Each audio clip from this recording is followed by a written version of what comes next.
अपना पाठ है पाठ 10 बाल लीला। पाठ को दोहे के माध्यम से बताया। इस पाठ के जो रचयिता हैं वो हैं गोस्वामी तुलसीदास।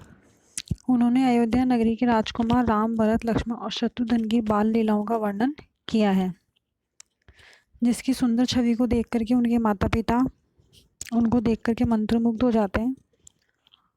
और वो अंत में जाकर के तुलसीदास जी प्रार्थना करते हैं कि भगवान की ऐसी मोहिनी मूर्त मेरे मन मंदिर में हमेशा के लिए बस जाए। तो वो क्या कहते हैं, तन की द्युति श्याम सरो रूह लोचन, कंच की मंजुल ताई हरे। मतलब तन की द्युति श्याम, तन यानी शरीर, द्युति यानी चमक। जो शरीर की चमक है वो कैसे है, वो श्याम रंग की है।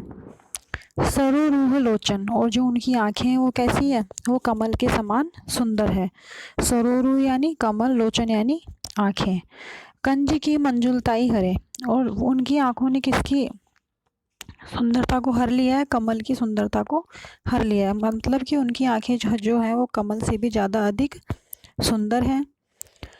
आगे फिर तुलसीदास जी गोस्वामी तुलसीदास जी कह रहे हैं, अति सुंदर सोहत धूरी भरे, कि इतनी सुंदर इनकी मोहिनी मूरत है, इतनी अधिक शोभायमान है, जो कि किससे भरी हुई है, धूल से भरी हुई है। छवि भूरी अनंग ही दूरी धरे, कि इनकी जो छवि है वो दूर से देखकर ही कैसी लग रही है, अनंग यानी अनंग बोला है कामदेव को, जिन्होंने कामदेव को भी दूर कर दिया है। कामदेव को देवताओं में सबसे सुंदर माना गया है, लेकिन इन चारों की जो छवि है वो कामदेव से भी अत्यधिक सुंदर है। दम के दंतिया दूती दामिनी जो, और इनके जो दांत हैं वो किसके समान चमक रहे हैं, बिजली के समान चमक रहे हैं। किल के कल बाल विनोद करें, और जो इनके जो बाल हैं, इनके जो केश हैं वो क्या कर रहे हैं, वो आपस में मनोरंजन कर रहे हैं, विनोद कर रहे हैं, मौज मस्ती कर रहे हैं। अवधेश के बालक चारी सदा तुलसी मन मंदिर में बिहरे। अवधेश बोला है राजा दशरथ को, तो राजा दशरथ के जो 4 बालक हैं, इन्होंने मेरे मैं गोस्वामी तुलसीदास, इन्होंने मेरे मन मंदिर में अपनी प्रतिमा बसा ली है, वो मेरे मन मंदिर में विचरण कर रही है। आगे वो कह रहे हैं, कबहू ससी मांगत आरी करे, कि कभी कभी तो वो क्या करते हैं, चंद्रमा को मांगने की जिद करते हैं। कबहू प्रतिबिंब निहारी डरे, और कभी कभी वो क्या करते हैं, अपने प्रतिबिंब को देख करके डर जाते हैं। कबहू करताल बजाई के नाचत, और कभी कभी वो तालियां बजा के नाचने लगते हैं। मात सबे मन मोद भरे, और उन सबको देख करके तीनों माताएं आपस में मन ही मन क्या होती है, प्रसन्न होती हैं। कबू रिसियाई के हठी के, और कभी कभी वो गुस्से के मारे जिद करते हैं, और जिद से वो क्या करते हैं, जैसे छोटा बालक लात पैर मारता है उसी प्रकार से वो क्या कर रहे हैं, पुनी लेत सोई जेही लागी अरे। और उन्होंने क्या कर रहे हैं, वो जिद के कारण से अपनी ज़मीन पे पैर मारते हैं और बड़ों का तिरस्कार करते हैं। अवधेश के बालक चारी सदा तुलसी मन मंदिर में बिहरे, तो ये चारों बालक हैं दशरथ के, वो मेरे मन मंदिर में ऐसे ही विचरण करते रहे, इनकी जो ऐसी प्रतिमा है वो मेरे मन मंदिर में चलती रहे। इसके आगे का अपन अगले वीडियो में देखेंगे।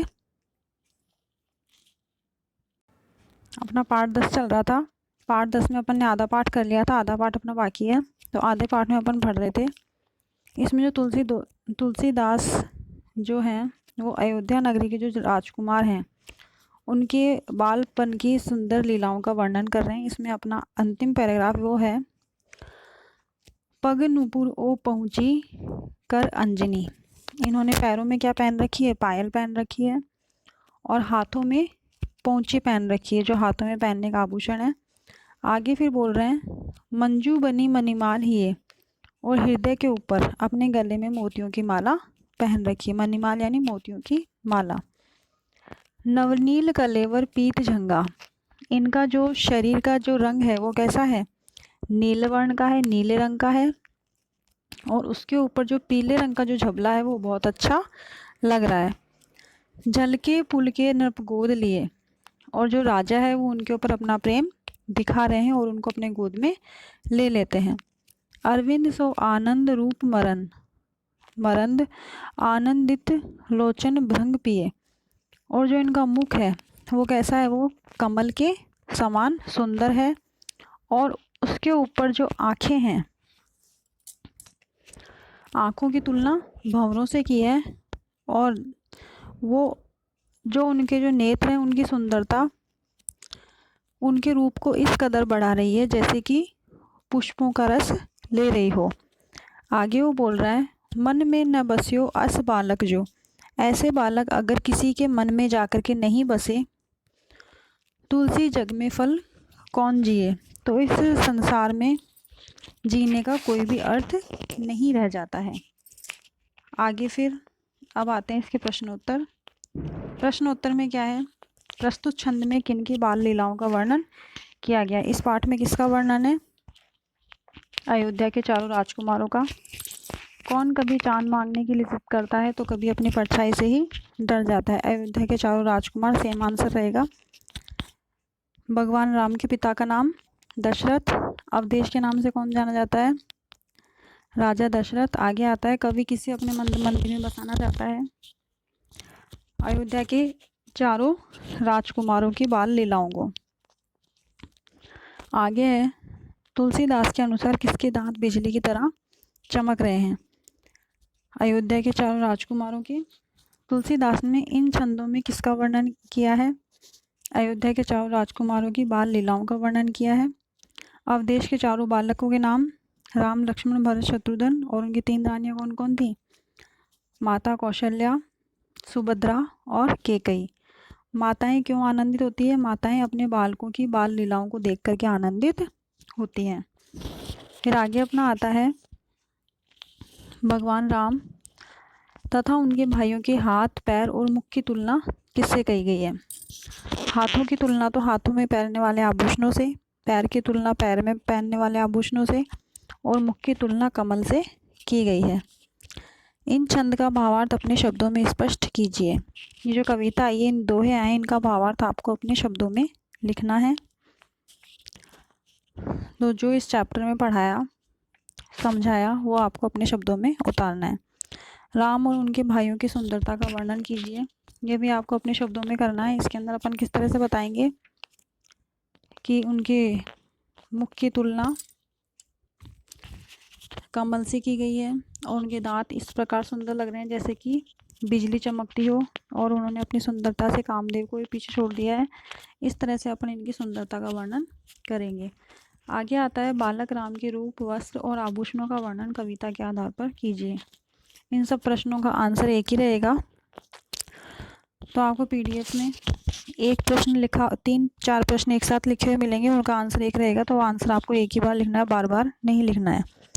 आगे अपना आता है, चारों राजकुमार की बाल सुलभ क्रीड़ाओं का वर्णन अपने शब्दों में कीजिए।